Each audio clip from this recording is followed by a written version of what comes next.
নিজের শত ইচ্ছা থাকলেও ভগবান যতক্ষণ না ডাকবে ততক্ষণ কিন্তু তার কাছে পৌঁছানো যাবে না। হ্যাঁ, আমি মহাপ্রভু জগন্নাথ দেবের কথাই বলছি। বাড়ির কাছাকাছি এই যে মন্দির আমি দাঁড়িয়ে আছি, তোমরা দেখতেই পাচ্ছ, হয়তো বুঝেও গেছো, নিউ টাউনের সর্ববৃহৎ জগন্নাথ দেবের মন্দিরের কথাই বলছি। বাড়ির কাছাকাছি হওয়া সত্ত্বেও কিন্তু আমাদের এই মন্দিরে আসা হয়নি, কারণ তার কিন্তু ডাক আসেনি। অনেক জগন্নাথ মন্দিরে গেছি, কিন্তু এই মন্দিরে আসবো ভেবেও কিন্তু আমাদের আশা হচ্ছিল না। কিন্তু বলে না যে ভগবানের ডাক যতক্ষণ না আসবে ততক্ষণ তোমরা আসতে পারবে না। তো আজকে ফাইনালি তার ডাক এসে গেছে।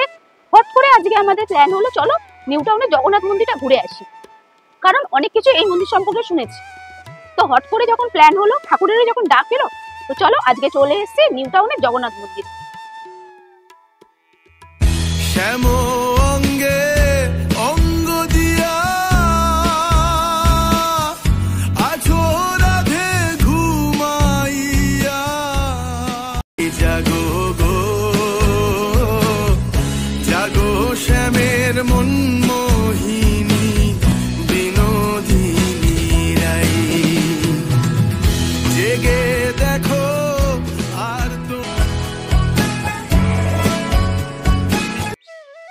আমরা তো আমাদের টুটি ফুটি নিয়ে বেরিয়ে পড়েছি নিউ টাউন জগন্নাথ মন্দিরের উদ্দেশ্যে, কিন্তু বন্ধুরা তোমরা কিভাবে আসবে?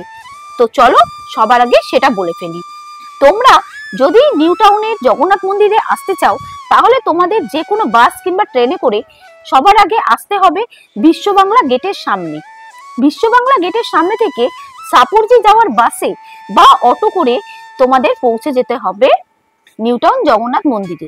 একদম তোমাদের জগন্নাথ মন্দিরের কাছে নামিয়ে দেবে। জগন্নাথ মন্দিরে যাওয়ার জন্য তোমাদের বাসে লাগবে মাথা পিছু 10 টাকা, আর যদি তোমরা অটো করে আসো তাহলে লাগবে 15 টাকা। হ্যালো বন্ধুরা, welcome back to my channel. নিশ্চয়ই তোমরা থাম্বনেল আর টাইটেল দেখে বুঝেই গেছো আজকে আমরা চলে এসেছি নিউ টাউনের সর্ববৃহৎ জগন্নাথ মন্দিরে। অনেকদিন ধরে আসার ইচ্ছা ছিল, কিন্তু ভগবান না ডাকলে তো আসা যায় না। তো আজকে ওনার ডাক এসছে। সত্যি মানে সন্ধ্যেবেলায় কিন্তু একটা অসাধারণ, মানে কি বলবো, একটা স্বর্গীয় মন্দির যাকে বলে। খুব সুন্দর মন্দিরটা, অনেকটা জায়গা জুড়ে, তাই জন্যই বলা হয়েছে সর্ববৃহৎ। তো চলো বেশি কথা বলবো না, মন্দিরটা ঘুরে দেখি, কারণ মন্দিরের ভেতরে যাওয়া আমার আর মানে তর সইছে না। তো চলো তোমাদের সাথে পুরো মন্দিরটা ঘুরে দেখি। আর মন্দিরে কিভাবে আসবে, ভোগ প্রসাদের কি ব্যবস্থা আছে, আর কোন টাইমে আসলে তোমরা পুজো দিতে পারবে, সমস্তটা এই ভিডিও থেকে তোমরা জানতে পারবে। কিন্তু তার জন্য তোমাদের অবশ্যই পুরো ভিডিওটা স্ক্রিপ্ট না করে দেখতে হবে। তো চলো সঙ্গে থাকো আর দেখতে থাকো। মন্দিরের গেট থেকে ঢুকেই তোমরা দেখতে পাবে সুন্দর একটি ফোয়ারা। সন্ধ্যেবেলা এই ফোয়ারাটা কিন্তু আরো সুন্দর দেখতে লাগে। এই মন্দিরটি 90 ফুট উঁচু, যা এটিকে শহরের সবচেয়ে উঁচু জগন্নাথ মন্দির করে তুলেছে। এই মন্দিরে আপনি ভগবান রাম, ভগবান লক্ষ্মণ এবং মা সীতা সহ বজরংবলীকেও দেখতে পাবেন। এই মন্দিরটি হাজরায় কারিগরি ট্রাস্টের অধীনে অবস্থিত। ভবিষ্যতে এই মন্দিরে ভোগ প্রসাদের ব্যবস্থা থাকবে। আর রাতে এই মন্দিরটি স্বর্গীয় সুন্দর দেখায়।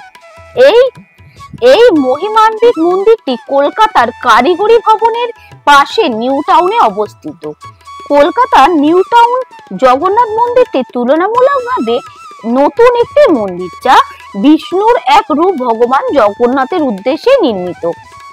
উড়িষ্যার পুরী জগন্নাথ মন্দিরের প্রতিরূপ হিসাবে এটি 2025 সালের এপ্রিল মাসে উদ্বোধন করা হয়েছিল। মন্দিরের ইতিহাসের সাথে জড়িত নির্মাণ কাজ শুরু হয় 2022 সালে। প্রকল্পটি ঘোষণা করা হয় 2018 সালে। মন্দিরটি বৈষ্ণব হিন্দুদের একটি পবিত্র স্থান এবং এই প্রশস্ত বিন্যাস এবং ধর্মীয় আচার অনুষ্ঠানে অসংখ্য তীর্থযাত্রীর অংশগ্রহণের জন্য পরিচিত। তো বন্ধুরা, আমরা তো প্রচুর মন্দিরের ভিডিও করে থাকি, কিন্তু এই মন্দিরটা ছিল একটু অন্য ধরনের। কারণ এই মন্দিরটা এত সুন্দরভাবে নির্মিত করা হয়েছে যে মানুষের মন জয় করে নেবে। এত সুন্দর, মানে কল্পনার বাইরে এত সুন্দরভাবে মন্দিরটা নির্মাণ করা হয়েছে। আর জগন্নাথ দেব, তাকে নিয়ে আর কি বলবো, তিনি তো আমাদের স্বপ্ন শয়নে সবসময় বিরাজমান। এই মন্দিরটা যেমনি সুন্দর, সেমনি এই মন্দিরে থাকা পুরোহিত কিংবা এই ট্রাস্টের অধীনে যারা আছে কর্মরত, তাদেরও ব্যবহারটা ভীষণই ভালো। এনাদের ব্যবহারের সাথে সাথে কথাবার্তাও খুবই ভালো, জায়গাটাও মন্দিরটাও খুবই পরিষ্কার পরিচ্ছন্ন। এই মন্দিরে যদি আপনারা গাড়ি নিয়ে 2 চাকা কিংবা 4 চাকা নিয়ে আসেন, তাহলে কিন্তু পার্কিং এর জন্য কোনো রকমের অসুবিধা আপনাদের হবে না, কারণ এই মন্দিরটা অনেকটা জায়গা জুড়ে রয়েছে। এখানে কিন্তু গাড়ি পার্কিং এর জন্য আলাদা জায়গা রয়েছে। তো এখানে আপনি 2 চাকা 4 চাকা নিয়ে আসলে কিন্তু পার্কিং এর কোনো অসুবিধা হবে না। আরো একটা কথা বলে রাখি, আমরা তো প্রচুর মন্দির নিয়ে ভিডিও করি, কিন্তু প্রত্যেকটা মন্দিরে, বেশিরভাগ মন্দিরে ভোগ প্রসাদের জন্য আগে থেকে টিকিট কাটার ব্যবস্থা করতে হয়, কিংবা কিছু পয়সা নিয়ে টিকিট কাটতে হয়। কিন্তু এই মন্দিরে যদি আপনারা আসেন 12টা থেকে 1:30টার মধ্যে মহাপ্রভু মহাভোগ দেওয়া হয়, তারপরে কিন্তু ওখানে ওই মন্দিরে উপস্থিত সকল ভক্তজনের জন্য এখানে কোনো রকম টাকা পয়সা ছাড়াই ভোগের ব্যবস্থা রয়েছে। এবার আপনারা যদি এখানে বসে ভোগ খেতে চান, তাহলে কিন্তু এই ট্রাস্টে কিছু টাকা, আপনাদের সামর্থ্য হিসাবে কিছু টাকা ডোনেট করলেই কিন্তু ওনারা বসে ভোগ প্রসাদের ব্যবস্থাও করে থাকেন। মন্দিরটা এত সুন্দরভাবে সুসজ্জিত যে যতবারই বলি না কেন, মানে আমার বলা কম হবে। প্রত্যেকটা ঠাকুরের মাথার ওপরে এত সুন্দর ঝাড়বাতি রয়েছে যে আপনারা চোখে না দেখলে বিশ্বাস করবেন না যে এত সুন্দর। তো এখানে কিন্তু যেটা আগেই আমি বলেছি, জগন্নাথ দেবের পাশাপাশি কিন্তু রয়েছেন রাম সীতা, তার পাশে রয়েছেন আমাদের হনুমানজি। আর এই মন্দিরে, জগন্নাথ দেবের মন্দিরের বাইরেও কিন্তু বিষ্ণু ভগবান আর মহাদেব কালী মায়েরও মন্দির রয়েছে। তো সেইটাও কিন্তু আপনারা আমাদের এই ভিডিওতে দেখতে পাবেন। হরে কৃষ্ণ কৃষ্ণ কৃষ্ণ হরে হরে, হরে রাম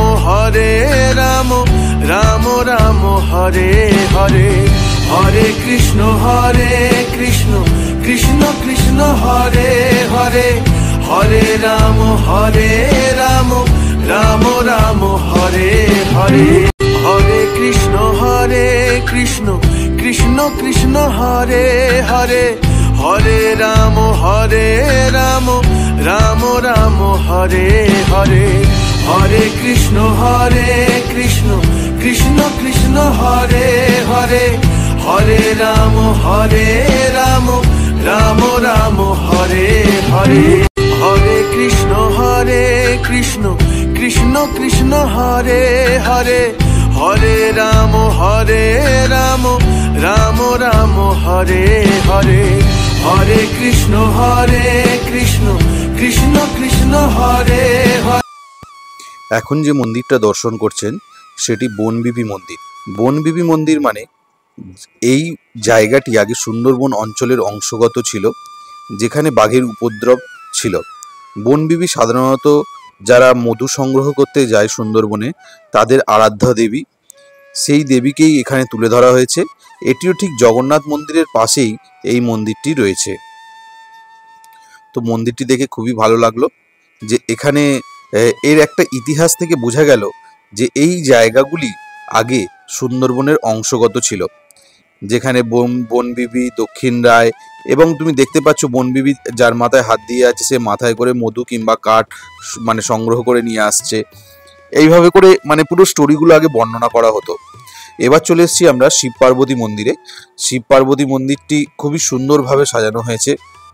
তোমরা দেখতেই পাচ্ছ এখানে মোমবাতি জ্বালা হয়েছে, আর সামনেই রয়েছে ভোলানাথ, মহেশ্বর ও তার সহধর্মিণী পার্বতী মা। এই মন্দিরটাও খুব সুন্দরভাবে সাজানো হয়েছে এবং মন্দিরটা খুব সুন্দর লাগছে। এটিও শ্রী শ্রী জগন্নাথ মন্দিরের পাশেই রয়েছে। তোমরা যে কোনো দিন একদিন সময় করে বিকেলবেলার দিকে এখানে চলেই আসতে পারো, খুব সুন্দর লাগবে তোমার। পুরো মন্দিরটি প্রাকৃতিক সৌন্দর্যে ভরা, তোমাদের সময় একদমই নষ্ট হবে না। তোমরা যে কোনো দিন একদিন মানে বিকেলের দিকে সময় করে তোমরা এখানে চলে আসতে পারো, আর খুব সুন্দর লাগবে মন্দিরটা। আর দেখছো কিরকম স্ট্যাচু করা আছে দুদিকে দুটি। আর এখন যে মন্দিরটা মানে ভেতরে আমরা যাচ্ছি, দেখতেই তোমরা পারবে শিব পার্বতী রয়েছেন, মানুষেরা এসে জল ঢালছে, সেখানে পুজো দিচ্ছে, মানে ব্যাপারটা খুবই ভালো।